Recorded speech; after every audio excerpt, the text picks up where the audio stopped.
So what was the song? My baby never let you down. Oh, there he goes. What There was he the goes. name of There the he song? goes. What was that again? You were the key to my heart. My baby never let me down. Whatever. None of it was real.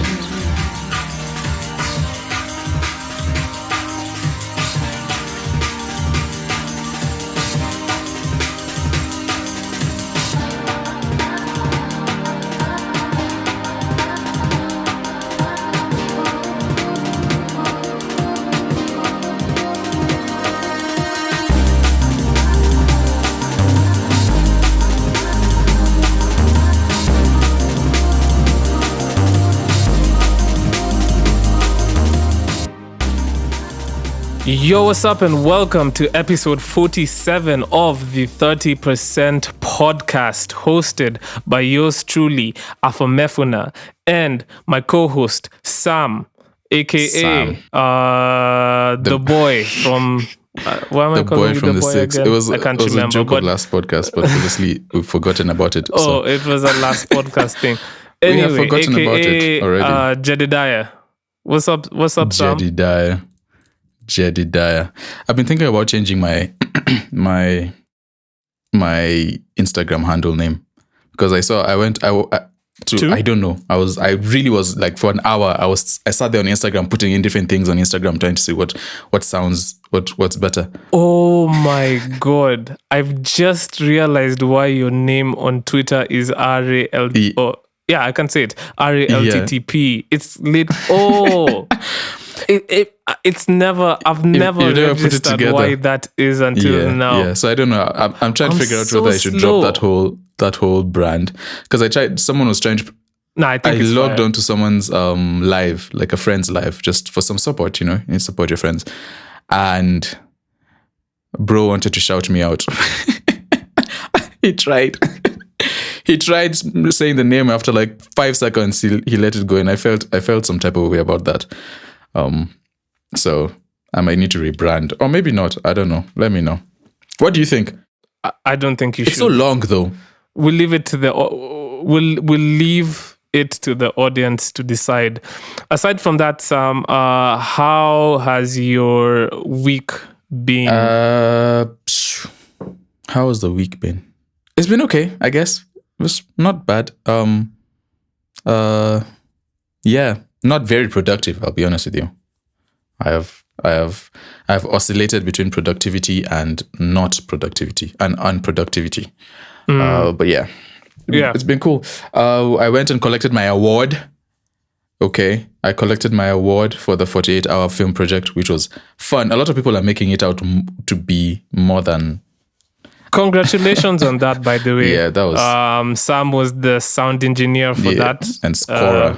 Fire. Do you want to tell the people better, like what Yeah, I guess I happened? could. Oh, I mean, it was. Well, so it's the 48. Did I mention it before? I don't know if I mentioned it, but you mentioned it in passing, okay, yeah. but not So the like 48-hour film project, where we were given a prompt.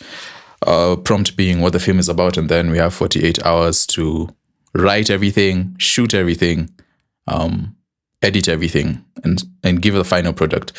So we did that. Our group was called Vortex. It was a mix between Short Nerds, which is a photography film crew, company here, and I think they're called Shorts, Nairobi Shorts, something like that. I don't want to get it wrong, but it's manned by Nice Gitinji and Nyokabi Macharia, who's an actor. So anyway, we did that. So it's manned and woman. Oh, it's woman. Sorry, it's woman. Not trying to get cancelled here. So we did that. We swept 8 of the awards, which was swept. Yeah, like we took almost everything, including the 2 main awards that we're looking for were the Judges Award and the what do you call it? The Audience Award, the People's Choice Audience Award. So we took all of that, which was great. Yeah, and once Best Sound Design. I mean, it's very interesting that I honestly didn't think we were going to win all of them, but it was a very lovely surprise. So anyways, that was that. Picked the award. It's really cool. It's just sitting on top of my speaker here as the specific one being the specific award. Which one? The one I won on your... was I mean, we all won, obviously, but it was the best sound design. So yeah. Best sound design. So if you're looking for a sound designer, you heard it here first on the 30% podcast. Actually, the big reason why our sound is so crazy is because of sound. There we go. It's best sound design. No, anyways, fire. Yeah, you know what I mean? That was cool. So I mean, that was fun. I was happy to see people win. Apart from that, it was a very chill week. How was yours? My week was okay. Made a bunch of beats. Found this dope rapper. And I will not say who she is now, but she's completely new. I'm gatekeeping. Yes, I'm gatekeeping. I am gatekeeping. But I did do a fun thing where I posted on my stories. I was trying to get people involved. So I was like, yo, I found this dope rapper and I want to send her beats. Like, I need you guys to help that's me. Who you were talking about. You found a new rapper.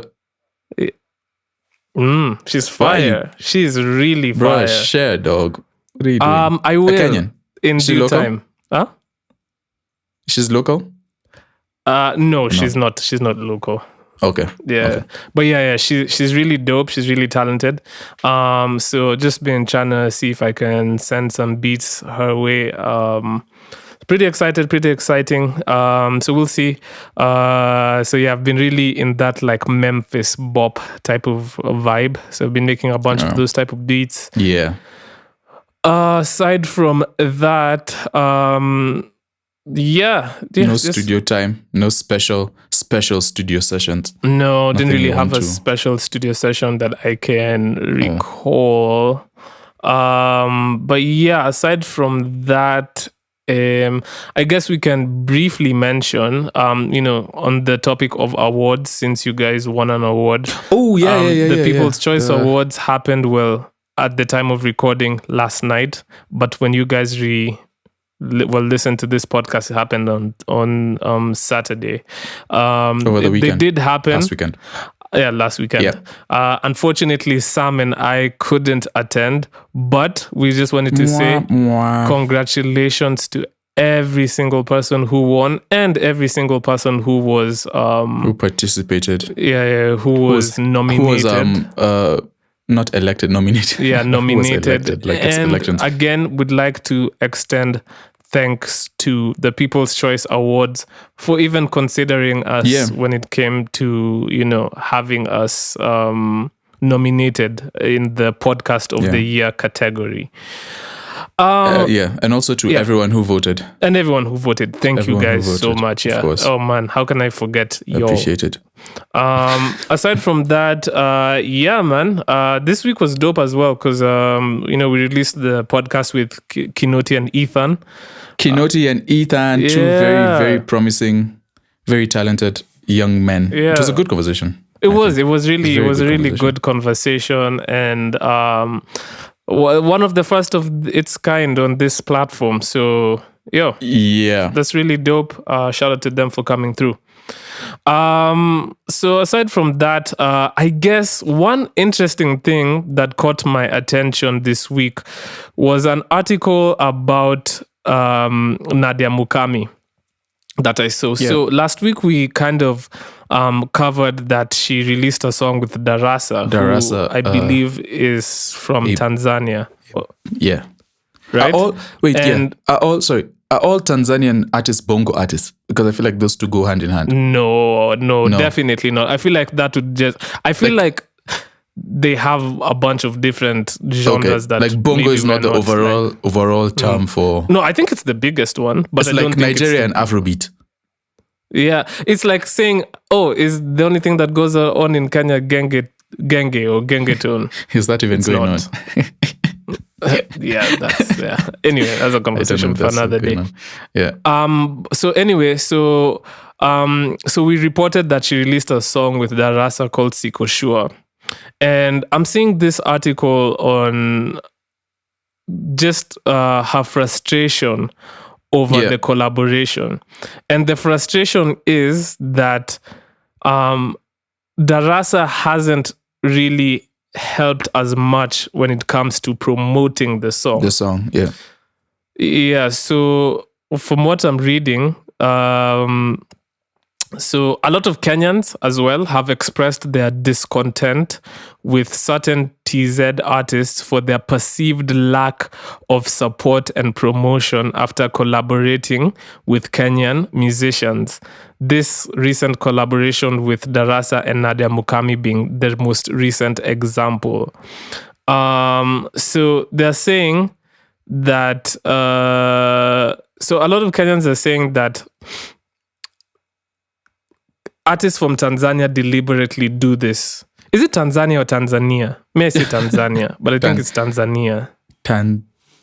TZ. TZ. Yeah. So a lot of artists from TZ deliberately released their songs, I'm reading, shortly after Oh, yeah. Another reason why she felt discontented was because Darassa released a song the same week or even the same day, probably. Yeah, if it was a Friday drop. They released the song Siko Sure, right? Yeah. And so Kenyans are saying that a lot of TZians, sorry, that's going to trigger people. We can go back to Tanzania, yes. Let's go. Yeah, a lot of Tanzanians deliberately released their songs shortly after collaborating with Kenyan musicians to overshadow their partners and seize the spotlight. I feel like that's a bit dramatic, but just bear with me. Yeah. And this practice has previously been noted in situations involving artists like Diamond Platinums, Harmonize, and Willie Paul. I made it sound like Diamond Platinums was two people. Two different people. Diamond Platinums. So the conversation that we wanted to have is, we've seen it happen before. Remember earlier in the year, BN released a track with Irasta. Yeah. Who is famously signed to Maven Records and Don Jazzy. And it's debatable whether she's the bigger artist in that situation. Is it debatable? That's up for debate. Are we debating that? I mean, I don't think it should be a slight. It's up for debate. It shouldn't be a slight to any of the artists, even though they might take it as. It's up for debate, Sam. It's up for, okay, it's all right. We're going to be safe on this. We'll be safe on this. It's a real 50-50 situation. 50-50, right? So anyway, right. So what was the song? My baby never let you down. Oh, there he goes. What there he goes. There he goes. What was that again? You were the key to my heart. My baby never let me down. I think that song started a whole trend, because another one, I think with Arasta's song with what's this Nigerian artist called, the guy who writes for Wizkid, Crayon. She dropped some Swahili on one of the tracks they did. Which I was like, oh, okay, that's some influence. Fire. Yeah, that's dope. We need more Swahili. Which is fire. By Nigerians. But I remember we had a whole podcast about that whole situation, and I remember being incensed at, well, one, why didn't Ira Star's team help with the promotion? And then two, after further discussions and whatever, was there maybe a miscommunication from BN's team to Kina Ira Star? And, because the song was pulled down after that also, which was a whole thing. Yeah, because it was supposedly supposed to be exclusively released for a specific period of time on a different platform. So it was pulled down. Was that from the Spotify. reason? Because I didn't ever find out that was the reason. I think that was the reason. Oh, okay. Well. But anyway, so the conversation Sam and I wanted to have is, what's the correct etiquette when it comes to releasing music when you feel collaboration as a feature as a collaborative effort? Because clearly I am on the camp where I think it's problematic that Darassa released a song the same week he's doing the feature. Yeah. And I think it's problematic because communicate that that's going to happen to Nadia Mukami. Tell her ahead of time, because this can all be solved by a conversation.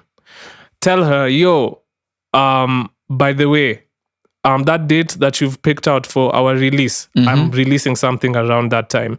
Or if you distributed that song after you guys had set on a release date for the collaboration Siko Sure, be like, yo, by the way, I have this song coming, and for reasons X and X, it has to drop on this date. Or obviously, just put that up a week, 2 weeks after the release of your collaboration.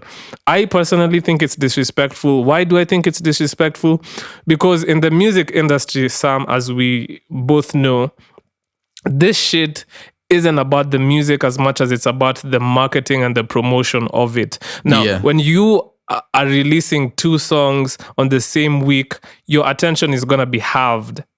And just because of how we understand human nature, you're going to focus on he's going to focus on his own release. And so that really, really dilutes the effectiveness of and then also it's kind of embarrassing. It's like, if you put yourself in the artist's shoes, it's kind of like it's like a sign of disrespect, in my opinion, because if Darassa was releasing with a big artist, he would not do that. I don't know. That's how I feel. I'll play the bad guy here. I feel like I understand what you're saying, but I think what's important is what happens after that conversation is had. Because now, like, just to explain, like, let's say, generally, we're all the main characters of our lives. So my career and my releases and everything are going to be more important than anything else, depending on who the artist is, right? And now, of course, clout comes into play. If you have more clout than I do, then I'm probably going to treat your art more important. I mean, our collaboration more important. But if not, then it's going to be an Ira Star BN situation where it's more like I'm doing you a favor. Now, what happens if, now I'm asking you, what happens if, let's say, we have the next two quarters of releases already set? Like, we've done everything, we've done the promotion, we've done all. Now, I'm not saying this is the case, but then just hypothetical. So I have all my promotional. Communicate that to Nadia Mukami. Sorry? Communicate that you have all this time allocated to other releases to her team. Yeah, but what if it will cost more resources to move that release date to another day? No, what I'm saying is, even in this situation, if maybe he had communicated that, we have all this, this next 2 months, we have all this planned, maybe Nadia Mukami would decide to release the song on a different date. But that, I get that. Or find an appropriate time. That also doesn't. It also doesn't. Schedule. Even that communication doesn't solve the problem of him not promoting it on his end, which is one of the main problems. It's like, why would we? Do you think artists are? Because Rasta did the same thing. Because I remember when the song with BN came out, I feel like there's a different song that she released around the same time. This happened early in the year, so I can't recall. Feels like that accurately, but I feel like she had another song, and it's for me personally, I take offense to when artists do that. It's like, bro, are you trying to downplay our collaboration? Yes. Or what's happening here? Yes. It's all egos in play. I guess. Yeah, it's ego. It's kind of it's an ego. It's also, I think, it's also thing, business, honestly, because with the songs comes money attached. And if the song I'm doing if this collaboration is not going to perform as well, if in terms of projections, in terms of our what do you call it, then we are not going to put as much resources into it. The other thing would be, what kind of collaboration is it? Because if it's like a 50-50 thing, then who bears the responsibility of marketing? Is it both, or did you pay for a feature? Because if the artist just comes and they paid for your voice on the song, I don't think the person whose voice is there is obligated to promote the song. I think they should. I don't think they are obligated, though. So you think them promoting it is like doing you a solid? That's if they're a bigger artist, and we always say that's the nature of the game. That's the nature of the game. If they're bigger artists, it's like, hey, here's my voice. I'm doing you a huge favor. So I don't a lot of artists feel like their voice is bigger. That's I don't know why, but they feel like their voice is big enough to be a marketing, or their name is marketing enough, which I don't think the music industry functions like that a lot of the time.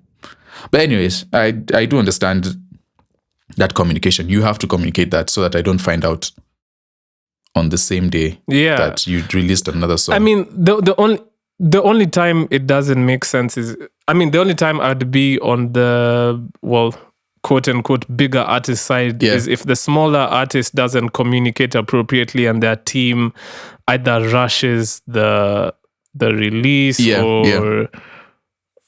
or doesn't, I don't know, liaise properly with the other artist's team. But otherwise, I feel like etiquette should dictate that if you have a release with an artist, help them promote it, at least even for a bit. Like, even on social media.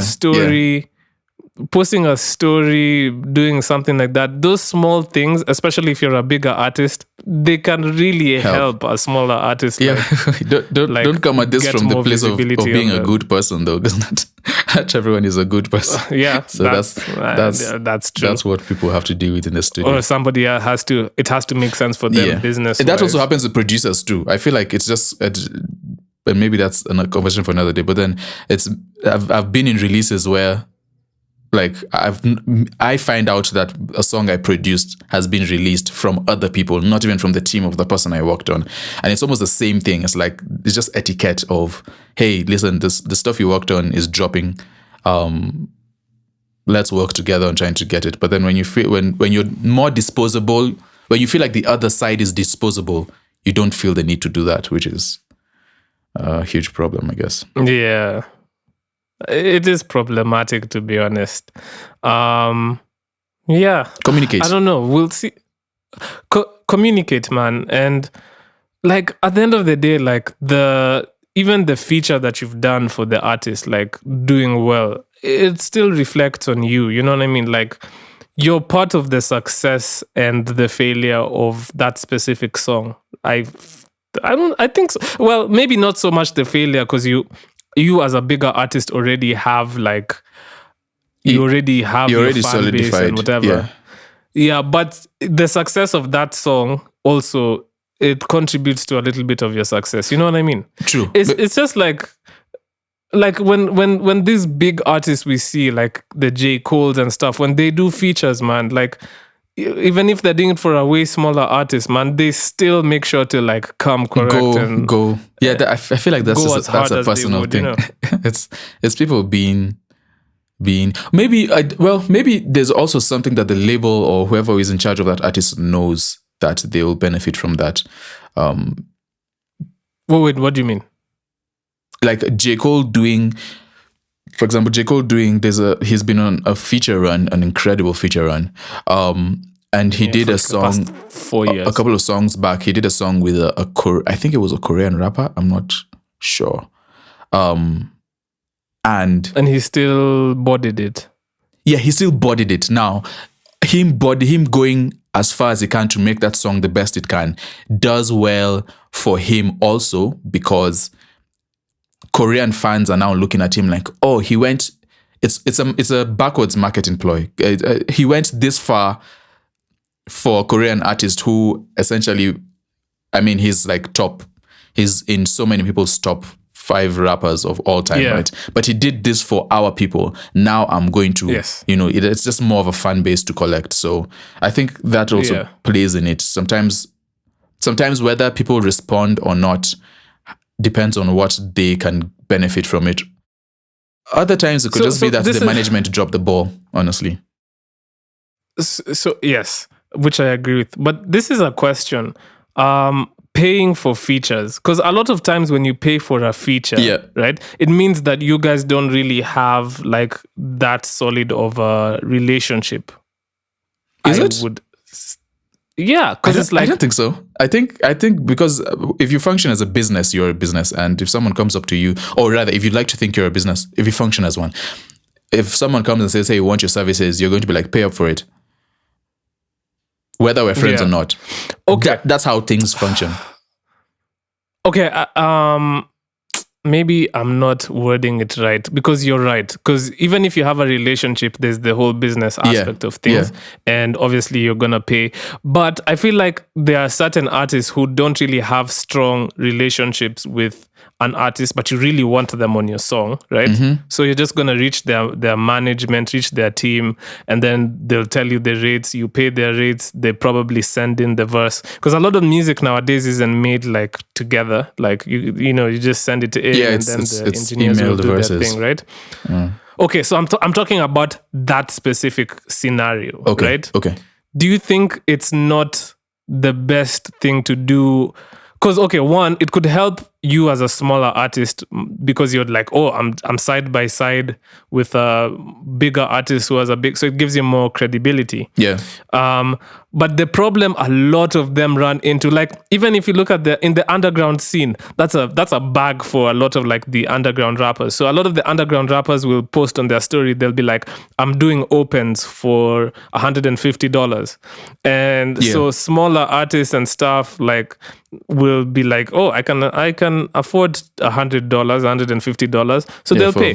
And then this artist will send them a verse and on the open, and that's that. You have a song with whoever it is, an artist, and they'll give you more credibility.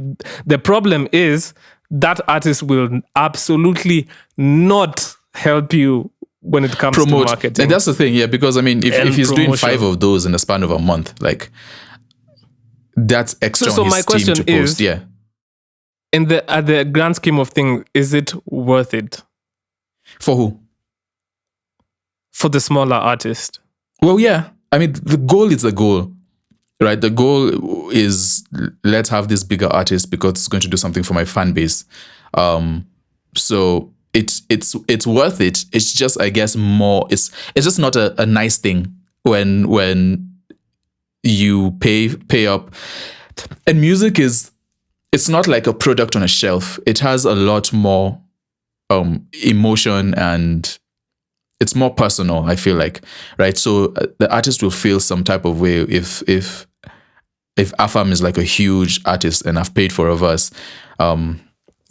And it's like, oh, and especially, you know what's weird? If we both leave the studio or the session saying, man, this is amazing, like we created, you know how people are like, we created magic, man, this is crazy, man, we're changing the game, and then you drop, and then people no one says anything. That's when it starts. You begin to look at it away, and that's where it's like, okay, at least don't say it's the greatest song, then but then if you do that now, I don't want to work with you. It's all impression management. I guess ultimately, if people were good people, we can say that. Me, honestly, I just say, if you're doing a collab with an artist, at least help them in some way, shape, or form. Do as much as, because that also affects whether they come back to you again. You know. Yeah, and also in a selfish way, never forget that the smaller artists who you interact with, those guys in the next 2 years, 3 years, 5 years could be really, really big names in the industry.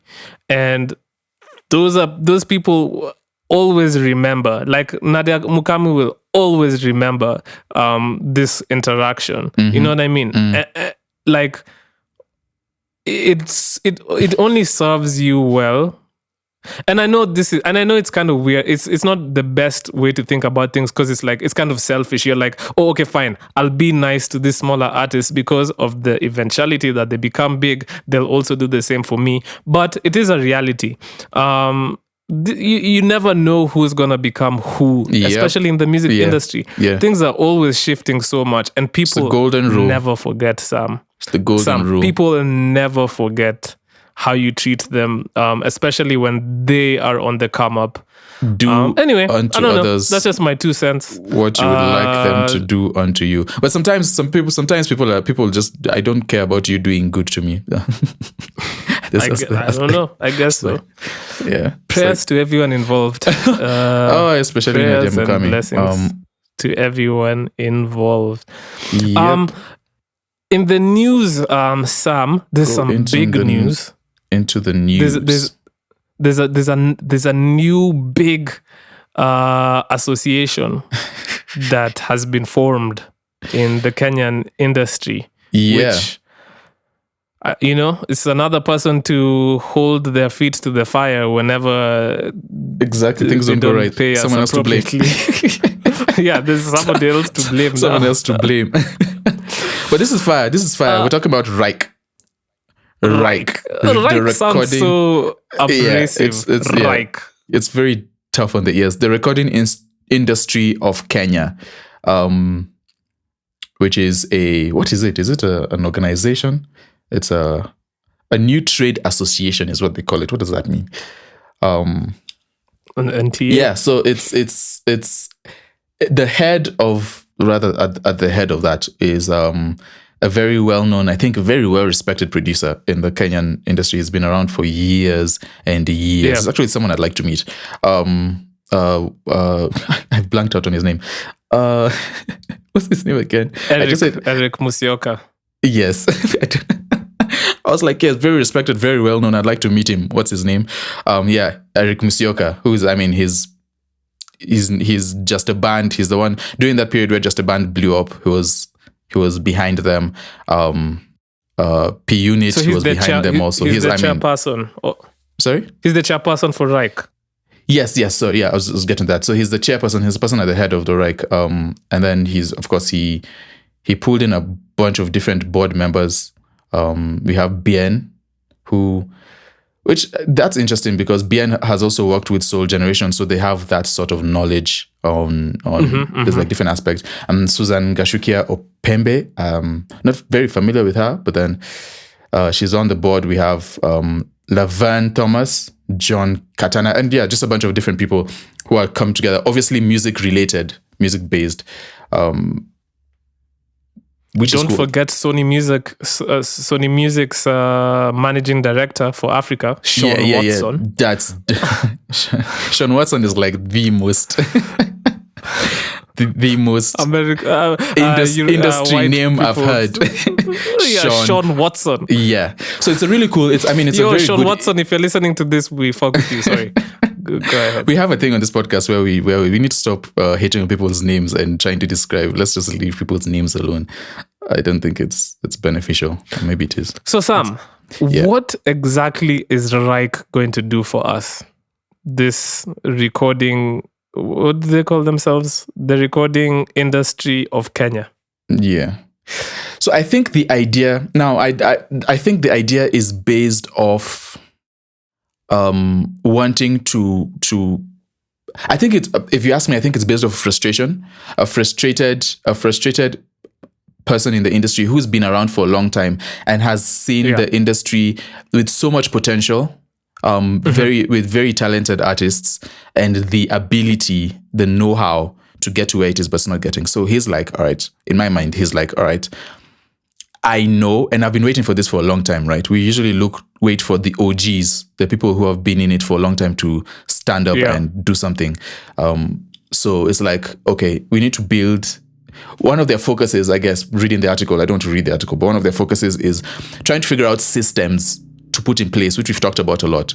Systems to be put in place where artists are able to grow and maintain a career, for lack of a better word, for long and be able to benefit from it. They are obviously going to, they're going to be working with a lot of the different people who move the needle, I would guess. So stakeholders, all this business, we don't know who those are. Those are things you throw in, you throw into an article. But then I'm guessing that they have the organizations. Here they've listed the International Federation of the Phonographic Industry, EFPI. IFP, if you wish. Do you have, you read the IFP reports? It's weird reading the abbreviations after you just read the full thing. IFP. IFP. And we're also working with the International Standard Recording Code, the ISRC. Just what I'm seeing here is they're saying they're going to work closely with IFP for the administration of ISRC. Yeah. And the biggest thing that I've seen is that they are going to help with the accurate monitoring and distribution of royalties in the performing rights sector. And I'm assuming that they're using this ISRC to accurately track all the music that's coming out, which is kind of confusing to me because I feel like all the distribution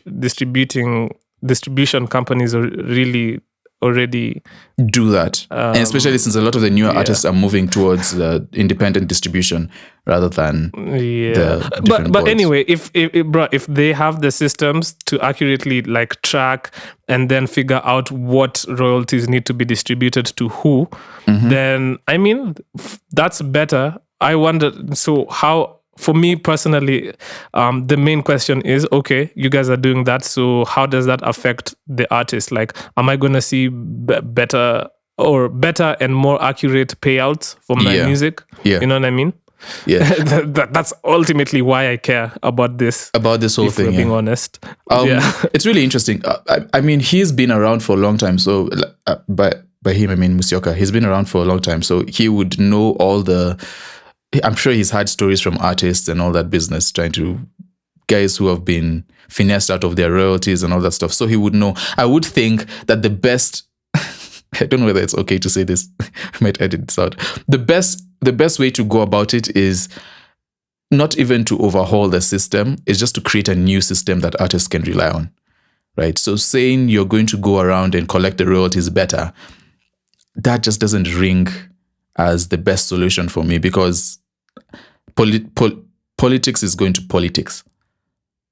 It's going to politic rather, So, and at some point they're going to end up finding a way to undo all the work you're doing. So it's like creating a new system. He's at the perfect position to create a new system, to figure out how to go about this and also add value. So they're saying that it's gonna be an NPO, or it was registered as an NPO, which is a non-profit organization, which is giving me vibes of like ASCAP and BMI because now BMI is for profit, but like it was made as an NPO as well. So this might actually not be too bad if they can offer like some, because that's what I've been saying, like. The reason why our collection of royalties has been so poor is because it's administered by the government. And that's the same roadblock that America experienced way back in the day, which is why they formed the ASCAP.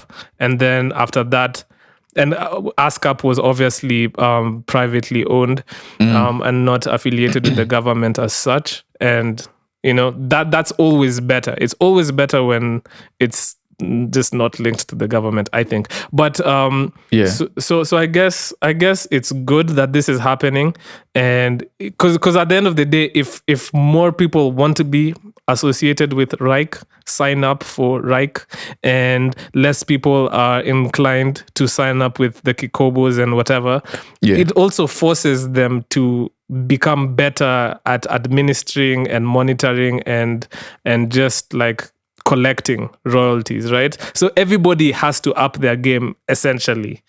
You know what I mean? When there's when the market is not just monopolized by one greedy individual, allegedly. I just feel the need to say that. So anyway, this Reich thing could be good. Let's see what happens. I hope. They're saying they're backed by the likes of Sony, Universal, and Warner, and we'll see. That could be good. That could be good. So, Reich. Reich, yeah. Reich it up. Eric Musyoka has a record. Like I think he started Decimal Records. I think you mean Reich Musyoka. No, that's not what I mean at all. That's not what I mean at all. So he has his own Decimal Records, which that's interesting because I don't know whether I went to check their profiles and it seems like it's still pretty new. They've not done much, so that's interesting to see what he's thinking and how that plays into point to the things that they've been doing at Decimal Records. Okay. Because that's a decimal point. What are we talking about next? Anyway, Yes, I moving can't along point swiftly. to a specific thing. Oh gosh. Anyway, guys, Reich. Let's Reich it up. Hopefully, Reich will rake in the big bucks for all of us, and we'll all be happy. Hopefully, Reich can get a Reich and just do really well in the music industry.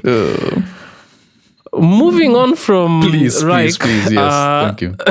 So the other big news is apparently Sony are launching a $10 million fund to support African entertainment startups. So not limited to just music, because they will also be investing in gaming, music, film, and content distribution sectors. So apparently they're just going to be, investing in these startups, and I would assume this means like studios, and that sort of that sort of thing, which is pretty good. It's good to see that, on the surface, it's good to see that they are trying to they're recognizing that Africa. I'm so skeptical whenever any of these things come up. I just don't know why. I just get very, very, very tense because anyway. So in their statement, they say Sony has been participating in the ecosystem of new business creation around the world and has supported the business growth of startup companies through its Sony Innovation Fund, which was started in 2016, which invests in seed to early stage companies. The Innovation Growth Fund of 2019, the Sony Innovation Fund Environment, which supports etc.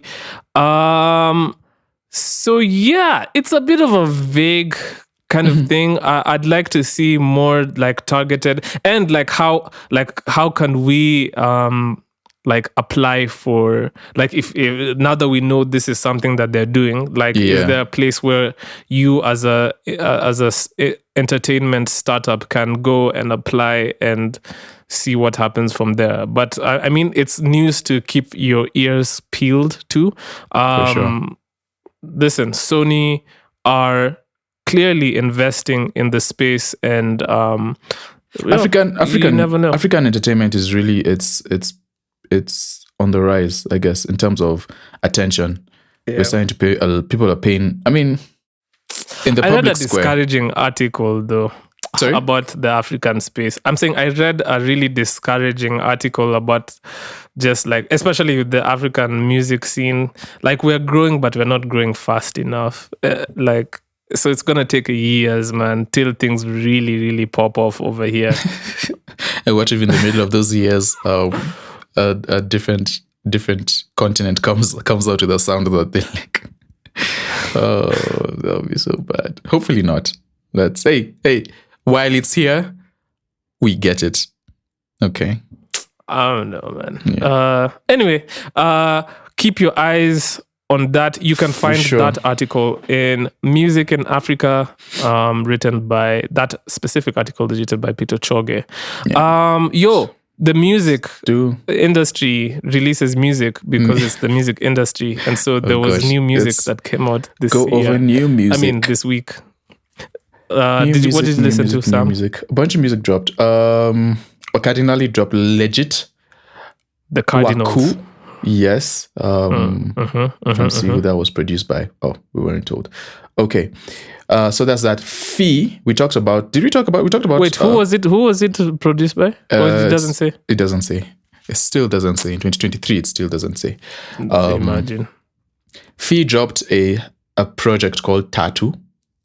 Shout out to Fee. Yeah, she released a single last week, and then I guess, is it a single if it's just 3 songs? I guess it is. 3 songs. She's released, so anyway, she did that.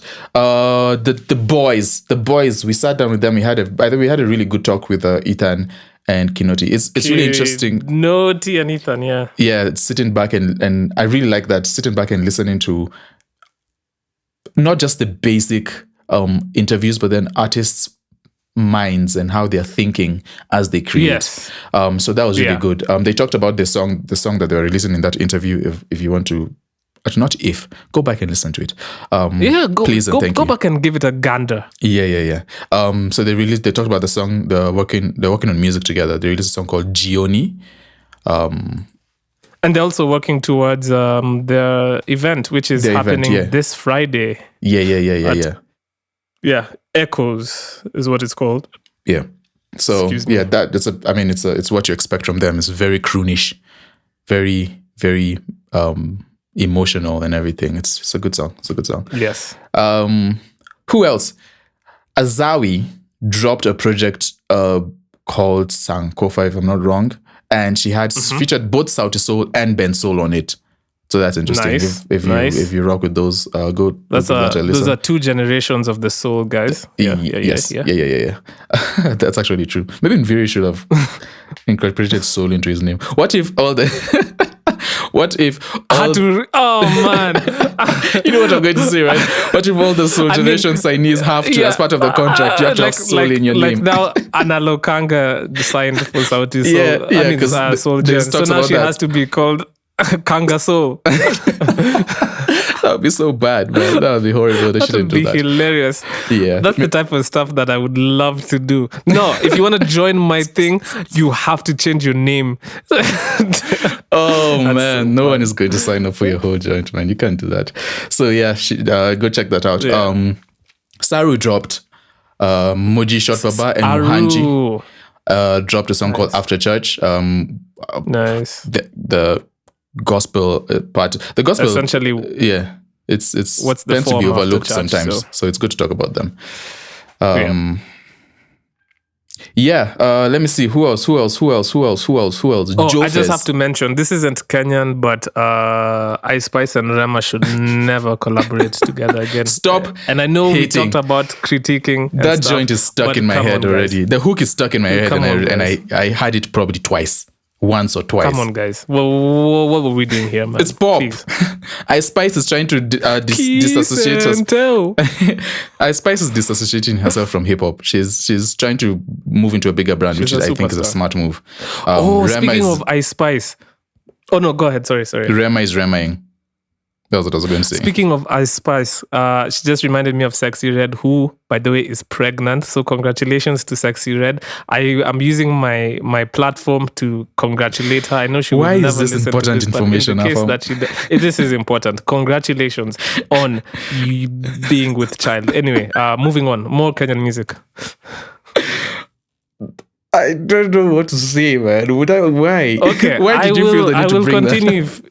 I mean, shout out to her, obviously, but that is just the most... Okay, continue, please. You take over now. Listen, Ice Spice and Sexy Red are my girls, man. Me, I really love their music. Man. Ryan Samuel and Timmy Blanco released a song together, Clutch. The people were clutching at their pearls when they listened to this. They were fire. Indeed, let's see. Ooh! Ondara released Winter Depression. We covered Ondara. He's the guy who won the award. Remember? Yeah. So shout out to him releasing more music.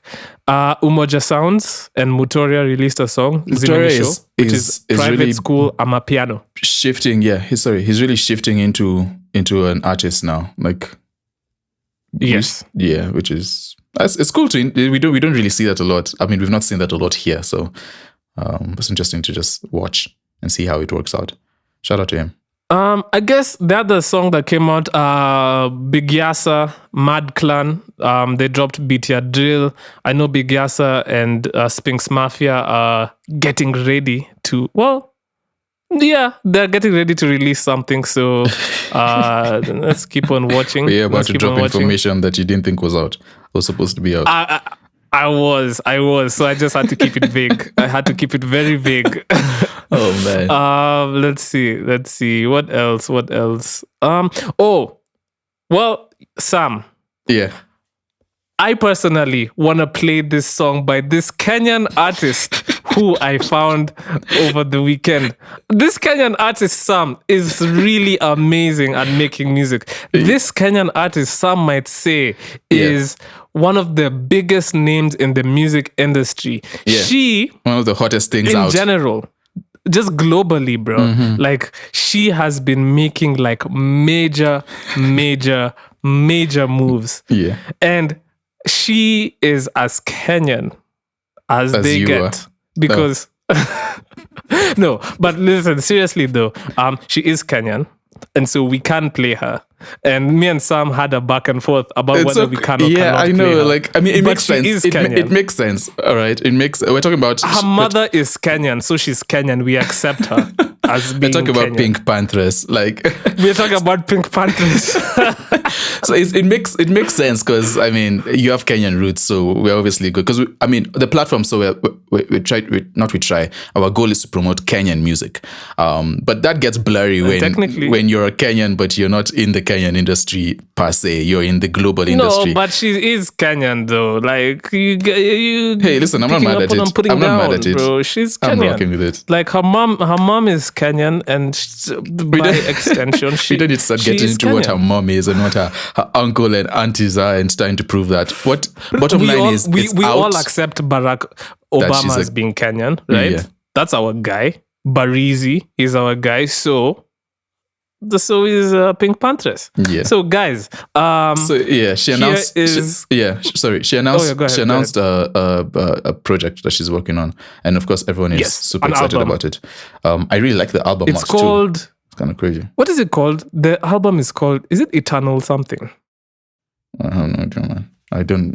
It was at the end of the video. Research. I watched the video. I really enjoyed the video. By the way, so she dropped a song called "Capable of Love." Which, if guys don't know, like, I'm a huge fan of Pink Panthers, like just the whole drum and bass movement, like that's my thing. But here is, as Sam had mentioned, "Capable of Love" by the very Kenyan Pink Panthers. So we have a day prepared. It's in your right, and don't forget. I know last time you had doubts, so you said that you couldn't make it. Let's do later instead. Right now I think you're the cause of my grief, and I haven't slept well for a week. You are somebody that I want to keep, but you said it's not deep until the answer I read.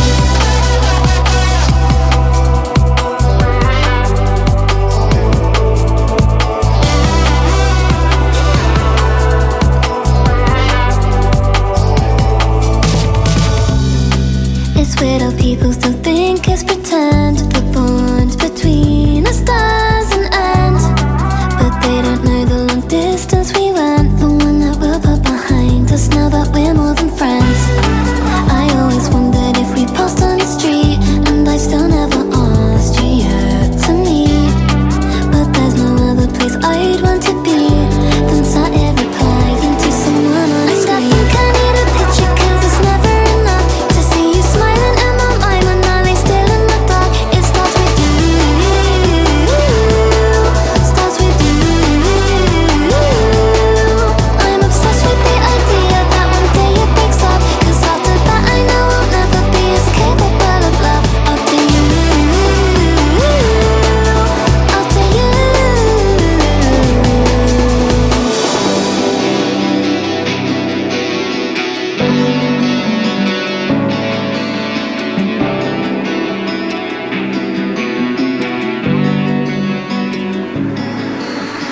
Three little words, dedicate them to me.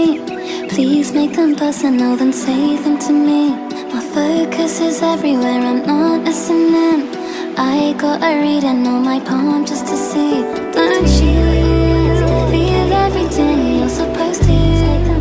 I'm wasting away, I feel so bad. I got a confession, I'm never giving up. I just need to know if you're capable of love. And I think I need a picture 'cause it's never enough to see you smiling in my mind when I lay still in the dark. It starts with you, starts with you.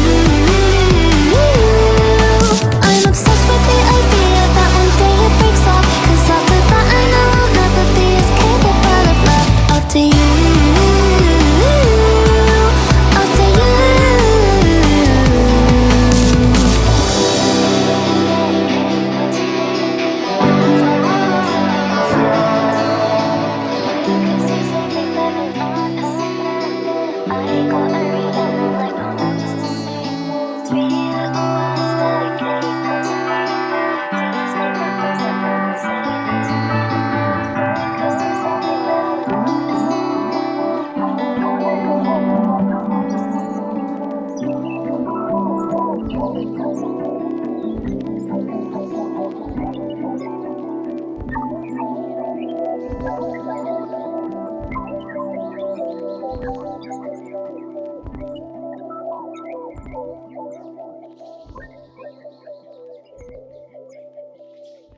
that was capable of love by the very Kenyan, I must say, Reiterate. Pink Panthers. Yeah. Yes, I must reiterate. So anyway, the Fire song, can't wait for the album. Yep. Shout out to her. And bro, she's killing it, man. Whew. She's Pink on the Panthers rise. is such a superstar. She's on the rise. I think she is still rising. But Yes, like, I mean, you'll still consider her a new up there. artist, obviously, by the industry standards. But Pink Panthers, if you are listening to this, man, if you come to Kenya, man, I know some people who you can work with. Also, bruh, I made a tweet the other day about KC, who is our other diaspora artist doing really well. Yeah. And he's going crazy outside. Jeez. KC is going crazy, man. And I made a tweet. I was like, if KC comes to Kenya, I know exactly who he should work with. I was referring to like the likes of Kina Cap and 19. Yeah. And KC actually liked my tweet. Crazy. Oh, that's fine. So listen, if KC ever comes, I am very, very willing to A&R a whole project for you because I know exactly who you should work with. But anyway, guys, that was episode 47. This is 47, right? Sam? Yeah. Yep. 47. Yeah, this is 47. Yeah. 47 seems like such an unspecial number. But 50 is coming really up, which is a special number. And then 7 plus 4 is 11. Oh, 11 is a special number, I guess. Yeah, but that's not related to 47, though. It is, kinda. Why? But you have to do math. What do you mean? It should be special. You should be special on your own without having to add or subtract anything, Afam. No, 47 is a special number. That used to be the number for rest in peace, Capital Steez. Remember Capital Steez? No. He used to be part of Pro Era. Him, Joey Badass, the boys. Oh. Anyway, 47 was his number because he was really into the whole chakra stuff. And chakra number 4, stuff. I don't know was which. Yeah, number 4 is like the crown chakra. One of them is the crown chakra. The other one is like the crown heart chakra or something. Yeah. Bro, Capital Steez was ahead of his time. That guy was just like in another dimension creatively. And 47 was his number. So listen, I guess, you know what? Now that I think about it, this is for shout you, out to Capital Steez. Yeah, rest in peace, man. I take back my clowning of the number for you, Steez. No, number 47 is a very, very special number. Why am I getting emotional? Shout out to Capital Steez. It's just like his music. Even if you check on my Instagram, like my Instagram highlights, it's Capital Steez. Anyway, that was episode 47 of the 30% podcast. You can find us on all the platforms that you like aside from Facebook. True. And you can listen. You can listen to us on YouTube, on Spotify, on Google Podcasts, which will soon not be in existence. But you can also listen to us on Anchor Music, and you can listen to us in real life if you happen to meet us. Pull up. Let's do a live podcast. Let's do a live living room. podcast. Also, as an addition, on any of those platforms, if there's an option to what do you call it? To post a review, not a review. What do you call it when you do the stars thing? Gosh, I'm so bad at this. Rate. To rate. Rate. If there's an option and you enjoy the podcast, then rate it and share it with the people who you think would enjoy this kind of content.